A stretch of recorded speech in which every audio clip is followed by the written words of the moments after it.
So what is electric field? The region around a charge up to which it shows its effect is called electric field. मतलब charge के चारों तरफ का वह area जहाँ तक उसका इफेक्ट होता है उसे हम क्या बोलते हैं, उसकी इलेक्ट्रिक फील्ड. देखिए फोर्स दो टाइप के होते हैं. एक होता है contact force. First one is contact force and second one is non contact force. Contact मतलब जब हम किसी भी ऑब्जेक्ट को, जब एक बॉडी को टच करके लगाया जाता है, जैसे यदि मैं इस तरीके से फोर्स लगाऊं तो मुझे क्या करना पड़ रहा है, टच करना पड़ रहा है, उसे हम क्या बोलेंगे, कांटेक्ट फोर्स. और दूसरा होता है नॉन कांटेक्ट फोर्स. इसमें हमें फोर्स लगाने के लिए बॉडी को टच करना नहीं होता है.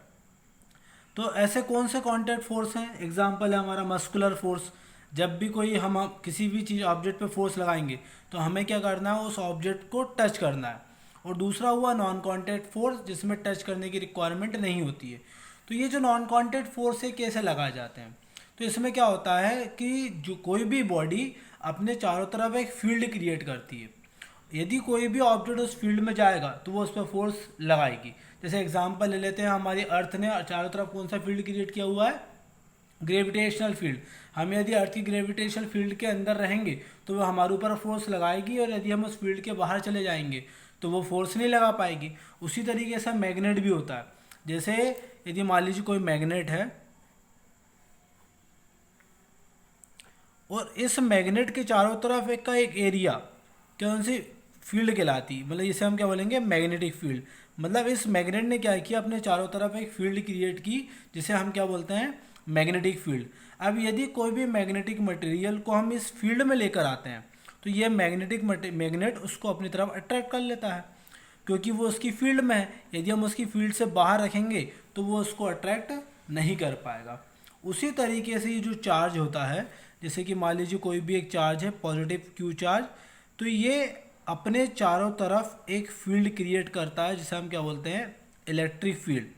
अब यदि कोई दूसरा चार्ज है पार्टिकल, इसकी फील्ड में एंटर करता है, इसकी फील्ड में आता है, तो ये उसके ऊपर फोर्स लगाएगा. यदि इसके फील्ड के बाहर होता है तो वो फोर्स नहीं लगा पाएगा. So the region around a charge, charge के तरफ का, चारों तरफ का वह region up to which it shows its effect is called electric field. जहाँ तक उसका इफेक्ट होता है उसे हम क्या बोलेंगे, उसकी इलेक्ट्रिक फील्ड. अब ये इलेक्ट्रिक फील्ड पता कैसे लगाते हैं कि उसकी इलेक्ट्रिक फील्ड कहाँ तक है?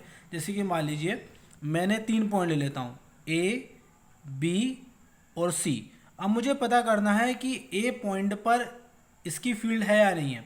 तो मैं एक दूसरा चार्ज लेकर आता हूँ और उस चार्ज को हम डिनोट करेंगे किससे, Q0 या Q0. इसे हम क्या बोलते हैं, टेस्ट चार्ज. टेस्ट चार्ज क्यों बोलेंगे? क्योंकि ये टेस्ट कर रहा है कि यहाँ पर इलेक्ट्रिक फील्ड है या नहीं है. तो मैंने पहले क्या किया, इस टेस्ट चार्ज को ए पर रखा. मैं क्या देखता हूँ कि ये इसके ऊपर एक फोर्स अप्लाई होता है.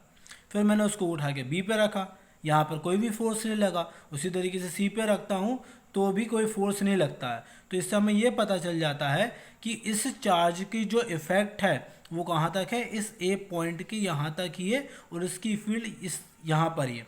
तो हम क्या बोलेंगे, इसकी फील्ड यहाँ तक ही है, ये उसकी कौन सी फील्ड है, इलेक्ट्रिक फील्ड.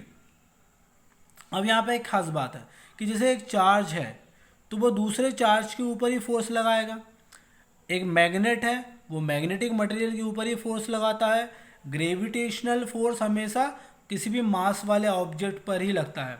मतलब एक मास दूसरे मास के ऊपर फोर्स लगा रहा है, मैग्नेटिक मटेरियल्स के ऊपर फोर्स लगा रहा है, एक चार्ज दूसरे चार्ज के ऊपर फोर्स लगा रहा है. मतलब सिमिलर क्वांटिटीज़ में ही ये फोर्स लग रहा है.